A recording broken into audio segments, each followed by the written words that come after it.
According to our research, our observation, our experience and reflection, seeing itself as spirit, looking out through this body, calling out the holy name or names, offering everything and glorifying God, who we refer to as divine presence, glorifying God in all of its majesty is the common thread, if you will, that links together all these different religions and spiritual traditions. Even if one does not believe or know that there is a supreme being, it is not difficult to see that there is a supreme being. We can easily see that we are at a higher state of consciousness, awareness,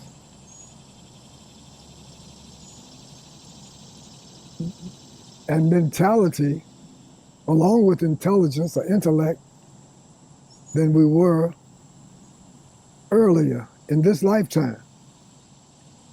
That was a time when we didn't think as we think now.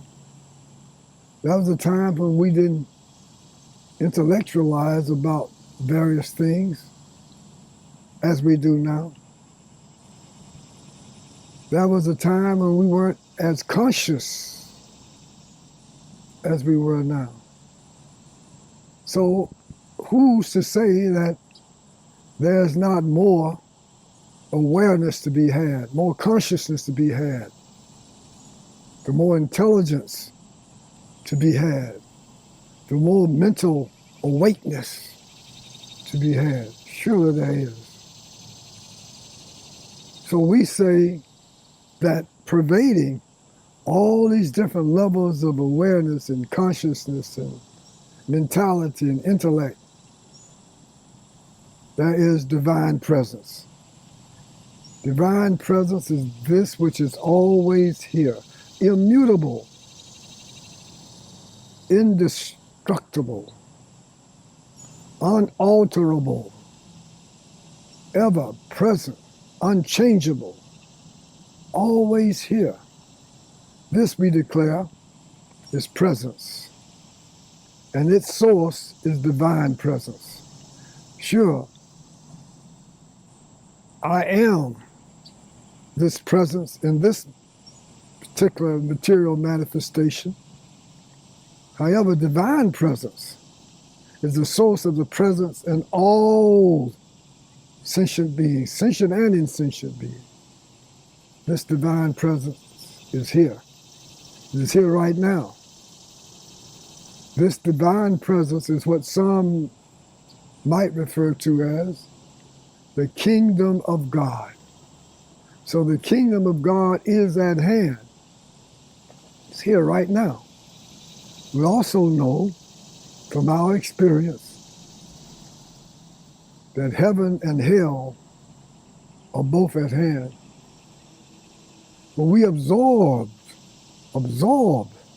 our very being into presence and then divine presence, gradually we can realize that the kingdom of God is here. Everlasting, blissful tranquility, indescribable bliss, tranquil bliss. It is our nature, it is always here, it is at hand. So we are engaged in the process of purifying our very being of all traces of lust, anger, greed, illusion, madness, and envy. And we are recognizing, we're seeing, we're experiencing that as we're becoming more purified of those negative qualities, we're experiencing ever more this tranquil bliss that we'd forgotten, this tranquil bliss that we've neglected going outside, trying to live in the flesh, trying to gain eternal satisfaction in a temporary situation. But the more we engage in this spiritual practice, seeing the self as presence or spirit, calling out the holy name, offering everything, and constantly engaging in glorification of our divine presence, gradually we are realizing, experiencing the bliss, the tranquil unity in all the diversity which has always been here, and somehow or other we've forgotten, covered over by ignorance of self. So real self-knowledge, real self-realization is to realize that the self is eternal and our source is everlasting, omnipresent, omniscient, omnipotent, divine presence. And this is the goal of this endeavor. This is the purpose of our life. This is where we are experiencing the inner joy and contentment that we so long for. But we were going in the wrong direction. We were looking for this eternal love outside. And when this eternal love is our nature, existing in the innermost recesses of our own being. This is the self. This is the self, and this we are eternally.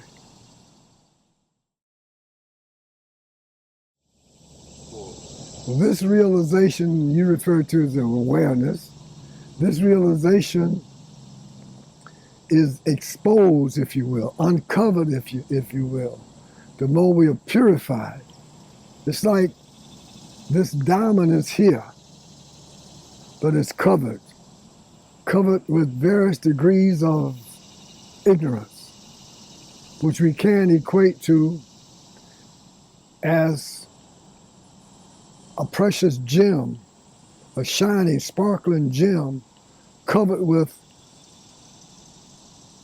mud, Georgia clay, if you will. However, the more we engage in our spiritual practice, it's like we're washing off this gem. This gem is the self. The gem is what we are. And the more we engage in purification, the more it shines forth. This is the method. This is the process of bringing forth our divinity, purification, cleansing the self of ignorance, this lower self, this lower presence of the ignorance, and being constantly enslaved, further pushed into ignorance by relating to lust, anger, greed, illusion, madness, and envy, and trying futilely to gain inner joy and contentment from a temporary material thing, when the real bliss is the bliss of the self, within the self. And we are this self, within the self, the source being divine presence. So this self is something, if I might say, that we've forgotten. This is our nature. This is what we really are. So it's a matter of coming back to who we are. And as we come back to it, we recognize it. We experience it. Not as something alien. We experience this as our long forgotten state of being. We not only recognize it, we experience it. And it's gradual, but it's not something that is foreign to us. It's just something that somehow or other we have forgotten, falling into this material energy. So we're simply coming back to who we really, really are. And gradually we recognize it. It's not something that we don't recognize or something that seems foreign to us. We recognize it very clearly, very plainly, as who we really are, as what we really are. And the more we're purified, the more we re-enter this divine presence, and we're at home, we recognize it as home, where we really, really belong. Actually, sometimes this curtain can be completely drawn.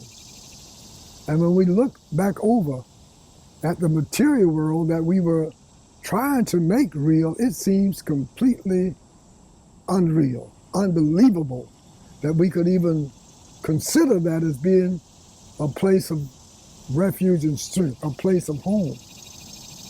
But when we're deeply involved over on that side, in the material manifestation, when we look over here or hear about divine presence, the bliss, the tranquil bliss of divine presence, it seems unbelievable. However, when we overhear gradually awakening to our natural state of divine presence, when we look back over at the material world, it seems unbelievable, impossible that we could have fallen into something so small, so seemingly insignificant. So the process of waking up is also the process of purification, purifying our very being of that ignorance, that covering, that maya, that phlegm that comes between us and realization of who we really, really are. We are presence. Our source is divine presence. The illusion is thinking that we are the material body of some material designation, some race, some tribe, some nationality, some particular gender, or some particular species of life. All of that is in the illusion. The real self is free from all designations. It is the ever free from any kind of blinders, any kind of bondage, to any kind of illusion, ever free. This is the self. This is the self in union with divine presence.